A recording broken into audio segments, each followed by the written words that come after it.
Hola, ¿cómo están? El día de hoy vamos a hablar sobre edema. Bueno, la definición de edema va variando de literatura en literatura. Y aquí tenemos dos definiciones, una definición sencilla y una definición más descriptiva del evento. La definición del libro de Medicina Familiar y Práctica Ambulatoria, segunda edición, nos menciona que el edema es el incremento del volumen extracelular. Sencillito. Y ya en la que Triers de edema, Diagnosis and Management, tenemos que el edema es definido como la acumulación de fluido en el tejido intercelular, que va a resultar en una expresión anormal en el fluido, en el volumen del fluido intersticial.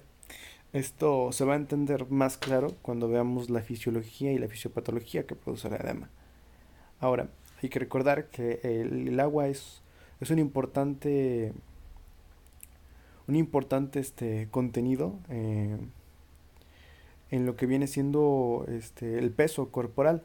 Tenemos que el agua corporal total son aproximadamente 42 litros. Y de estos 42 litros, dos terceras partes van a ser líquido intercelular, que van a ser 28 litros. Y extracelularmente tenemos un tercio, que van a ser 14 litros, que van a ser extracelular.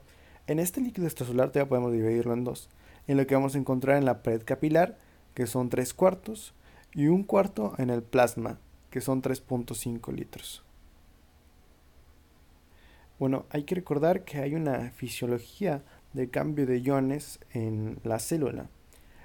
Tenemos un transporte pasivo y un transporte activo, además de que tenemos ciertos grados de concentración de moléculas, tanto intersticial como extracelularmente.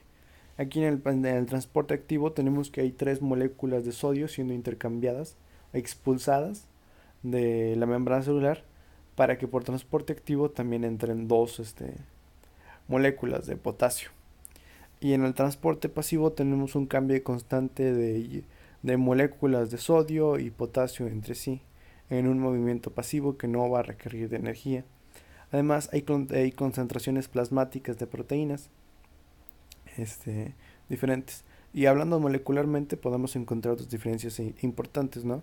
Que interiormente, intracelularmente, las concentraciones de potasio van a ser mayores que extracelularmente, ya que internamente tenemos que hay una acumulación de 110 milosmoles per litro, y extracelularmente tenemos 4 milosmoles per litro. Y el sodio es igual. Aquí es contrario, el sodio es menos, tiene una menor concentración intercelularmente, y extracelularmente tiene una mayor concentración. Tenemos aquí que el sodio intercelularmente es de 10 milosmoles per litro, y de 140 milosmoles per litro extracelularmente. Aquí tenemos más de la fisiología y cómo hay ciertas diferencias entre el porcentaje de, de material extracelular y de fluido extracelular y fluido intercelular. Tenemos los iones en la membrana celular, el cambio que hay, cómo se cambia sodio por potasio con gasto de ATP. Tenemos también ahí cómo hay proteínas que sirven como receptores. Podemos encontrar moléculas como el calcio, como el cloro, transportándose pasivamente, el potasio también, y moléculas de sodio por el capilar del endotelio. Es un poco más de fisiología, hablando de la osmolaridad normal. En la osmolaridad normal tenemos un cambio osmótico constante que se mantiene estable. Cuando se disminuye, cuando aumenta este cambio, constante, empezamos a tener pérdida de agua. Entonces hay más agua saliendo que entrando, y en un fenómeno de equilibrio que se llama deshidratación. Mientras que viceversa, el- cuando hay entrando más agua osmóticamente, tenemos un nuevo equilibrio que es edema, cuando entra más agua de la que está saliendo. Ya hablando de fisiopatología, el edema se puede dividir en dos: edema localizado o edema generalizado. En edema localizado podemos encontrar lo que sucede en la insuficiencia venosa, donde se inflaman las partes distales del cuerpo, en este caso las piernas, se edematizan por la insuficiencia venosa, y generalizado como podría ser en el síndrome de Cochin. Hay unas fuerzas, que son las fuerzas de Starling, que vamos a ver, que hablan sobre los diferentes flujos, tanto de filtración como de reabsorción. Y aquí está una ecuación, que es la ecuación de las fuerzas de Starling, que vamos a desglosarla más. Aquí vamos de cómo las presiones van cambiando según la presión capilar. Tenemos que hay contenido fluido, una presión hidrosmótica y una presión coloidosmótica. Pero los vamos a definir aquí. Aquí tenemos que la PC va a ser la presión hidrostática capilar, que la PI va a ser la presión del fluido intersticial, y la TTI va a ser la presión coloidosmótica plasmática, y la TTI va a ser la presión coloidosmótica intersticial, la TTI verde va a ser la coloidosmótica intersticial, y podemos ver cómo esta va a tener una relación con el grado de infiltración y absorción que va a haber de arteriola a vena. Y aquí ya tenemos eh, un diagrama del volumen de filtrado que podemos tener a volumen glomerular.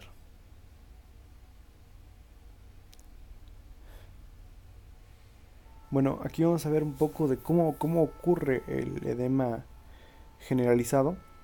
Tenemos que hay un aumento del volumen plasmático, y esto puede ser producto de una disminución en la presión cloidooncótica, que se disminuye. Esto va a provocar la retención de agua y sodio, lo que va a su vez a estar conectada con el aumento del sistema renina-angiotensina-aldosterona. Y esta baja de la presión coloidosmótica oncótica va a producir una fuga de líquido del vaso sanguíneo al intersticio, y también un trasudado que va a terminar produciendo un edema, además de que va a haber una disminución del volumen circundante.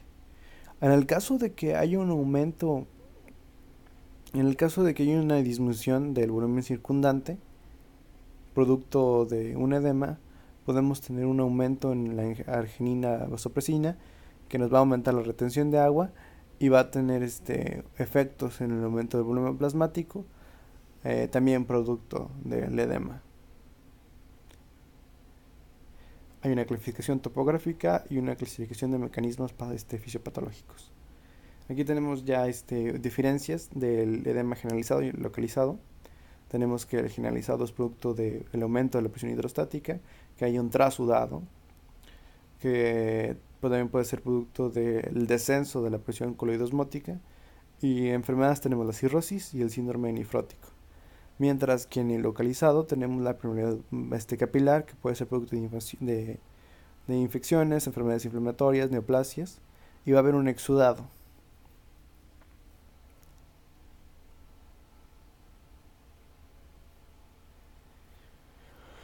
Y aquí tenemos cómo puede ser en el sistema bilateral simétrico. Como les dije, puede ser generalizado o localizado, como tenemos en extremidades, y las razones etiológicas del por qué sucede, ya sea una insuficiencia cardíaca, enfermedades renales, insuficiencia hepática, desnutrición, y en extremidades inferiores un síndrome de mala absorción, preeclampsia, embarazo, puede ser idiopático, desconocer por qué, o producto de efectos secundarios como la nifedipina y la amlodipina, que van a producir un efecto vasodilatador. También mixedema, linfedema primario y lipedema. Y en las regiones el localizado puede ser, como les mencioné al principio, una insuficiencia venosa, una obstrucción venosa, linfedema secundario, lesión de tejido blanco y alguna inmovilización de alguna parte del cuerpo.